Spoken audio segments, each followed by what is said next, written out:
तर शेतकऱ्यांची अवकात काढणं म्हणजे स्वतःची अवकात दाखवण्यासारखं आहे।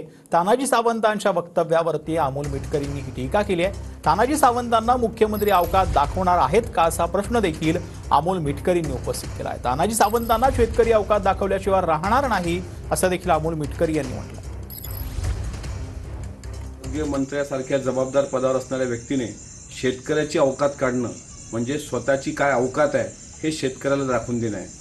मी मुख्यमंत्री महोदयांना विनंती करतो, राष्ट्रवादी काँग्रेस पक्षावर काल ज्याप्रमाणे त्यांनी तोंडसुख घेतलं त्यानंतर आपल्याला विनंती केल्यावर आपण काही मंत्रिमंडळातून अद्याप यांची हकालपट्टी केली नाही। मात्र अशा प्रकारे पोळा सणाच्या तोंडावर बळीराजाला अवकात दाखवण्याची भाषा करणाऱ्या तानाजी सावंतांना आपण अवकात दाखवणार आहात की नाही?